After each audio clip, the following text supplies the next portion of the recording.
जय श्री राम, जय जय श्री राम। आज इस शानदार, मनमोहक, विचित्र, भावपूर्ण और एक बहुत ही अलग तरीके से रामायण को प्रस्तुत करने के लिए मैं अनेजा किडो स्कूल को बहुत बहुत धन्यवाद करता हूं कि आपने ये कहकर नहीं, ये करके दिखाया है कि आप शिक्षा के साथ साथ संस्कार भी परोस रहे हैं। आपका बहुत बहुत धन्यवाद, क्योंकि मैं ये मानता हूं कि विद्यालय का असली दायित्व ही यही है कि एक हाथ में अगर कंप्यूटर हो तो दूसरे हाथ में भागवत गीता हो। जहां आप आगे बढ़ना भी सिखाएं, जहां बच्चों को विदेश जाना सिखाएं, तो दूसरे हाथ ये सिखाएं कि माँ बाप की सेवा कैसे की जाए।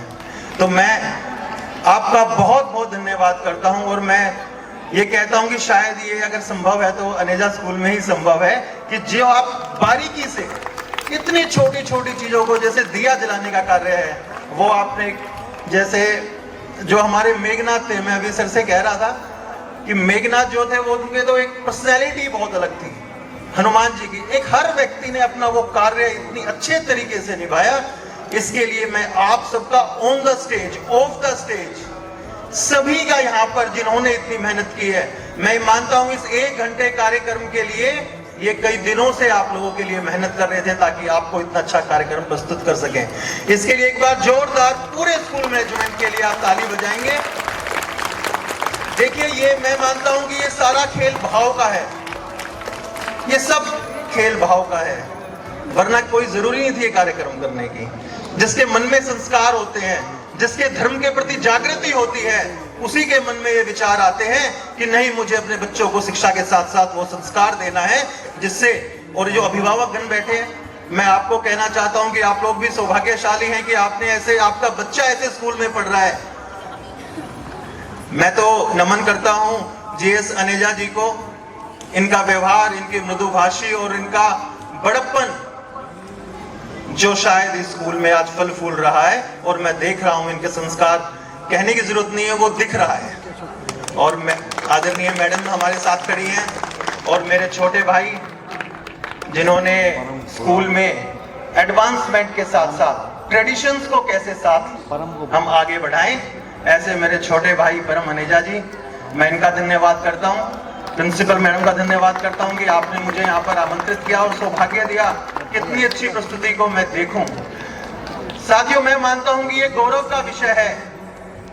आप सोच के देखिए, शायद अगर आप कहीं जन्म आपका कहीं केन्या या अफ्रीका में हो जाता तो आप तो, हम तो इस सनातन धर्म से, जो सबसे प्राचीन धर्म है, सनातन धर्म से तो हम शायद जानकारी नहीं ले पाते। तो मैं मानता हूं कि हिंदू धर्म में जन्म लेना ही, सनातन धर्म में जन्म लेना ही एक बहुत बड़ी योग्यता है।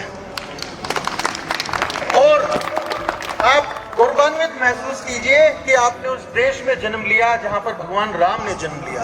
आपने उस देश में जन्म लिया जहां भगवान कृष्ण जन्मे। और हमेशा से आप देखिए, जो हमारी माताएं बहनें, मैं आपको कहना चाहता हूं कि हमेशा से जो भगवान हुए हैं वो अपनी माँ के नाम से जाने गए हैं। इसलिए कहते हैं कौशल्या नंदन राम, यशोदा नंदन भगवान कृष्ण। अभी ये फादर्स नेम तो स्कूल में अभी चला है, तो मेरी आपसे ये भी गुंजाइश है, मदर्स नेम के साथ भी शुरुआत कीजिए, क्योंकि यही हमारी परंपरा है। जी बिल्कुल, मैं तो ये कहता हूँ कि, और मैं अक्सर कहता हूँ कि जो मेरी माताओं बहनों में ताकत है, कहते हैं ना, या देवी सर्वभूतेषु शक्ति रूपेण संस्थिता, नमस्तस्ये नमस्तस्ये नमस्तस्ये नमो नमः। यानी अभी लक्ष्मी जी की पूजा करने वाले हैं हम दीपावली पे, कहते हैं शक्ति चाहिए तो माँ दुर्गा को याद करते हैं, धन चाहिए तो माँ लक्ष्मी को याद करते हैं, और जब शिक्षा चाहिए, विद्या चाहिए तो माँ सरस्वती को याद करते हैं। तो ऐसी तीनों शक्तियों को अपने अंदर समाहित करके जो यहाँ पर मेरी माताएं बहनें बैठी हैं, उनको मैं नमन करता हूँ, प्रणाम करता हूँ। आपका इतना अच्छा आयोजन, इतना भव्य आयोजन, इतना शानदार आयोजन, इसके लिए पूरी टीम का बहुत बहुत धन्यवाद। मैं मानता हूं स्वामी विवेकानंद जी कहते थे कि अगर आप 100 नौजवान ऐसे दे दें जो सोते वक्त और उठते वक्त धर्म के बारे में बात करें, देश के बारे में बात करें, तो मैं दुनिया बदल सकता हूं। और आज हमारा देश, जिसकी 65% आबादी नौजवान है, और आज रेवाड़ी जिला जो मात्र 33 साल का है, जो 1 नवंबर 1989 को बना, आज मात्र 33 साल का रेवाड़ी जिला है। और आज भारत माता 75 साल की है, जब परिवार में कोई नौजवान होता है ना, तो सबसे उम्मीद होती है कि अब ये नौजवान हो गया, अब ये मेरे लिए कुछ करेगा। इसलिए भारत माँ अगर किसी की तरफ देख रही है तो वो रेवाड़ी जिले की तरफ देख रही है, जो मात्र 33 साल का है, और सबसे बड़ी जिम्मेवारी, सबसे ज्यादा गौरव बढ़ाने का काम अब रेवाड़ी जिले का है। वैसे हम कर रहे हैं, ऐसा कोई 6 महीना नहीं जाता जब यहाँ से कोई शहीद तिरंगे में लिपट करके रेवाड़ी में नहीं आता हो। 1962 के युद्ध में 114 नौजवान जो शहीद हुए थे वो आपके रेवाड़ी जिले के ही थे, हमारे ही आपके बुजुर्ग थे। इसलिए अपने आप को गौरवान्वित महसूस कीजिए। मैं ये मानता हूं आगे तो बढ़े ही, मगर परिवार को साथ लेके चले। कंपटीशन की भावना कम हो, कोऑपरेशन की भावना ज्यादा हो, इस प्रकार से मिलकर के चले। मुझे यहाँ पर बुलाने के लिए आपका बहुत बहुत धन्यवाद। अंत में मैं यही कहूंगा, आप सोच के देखिए, आप जो इसको देख रहे हैं अपने जीवन में इंप्लीमेंट कीजिए। आप सोच के देखिए, जिसका राज तिलक होना हो और अगले दिन उसको वनवास भेज दे, कितना पेशेंस उनमें रहा होगा। भगवान कोई ऐसे नहीं बनता। मैं ये मानता हूं कि अगर भगवान राम को वनवास नहीं होता तो शायद वो एक राजा के पुत्र कहलाते, मगर जब वो वनवास से वापस आए और रावण का वध कर करके आए तो मर्यादा पुरुषोत्तम भगवान श्री राम कहलाए।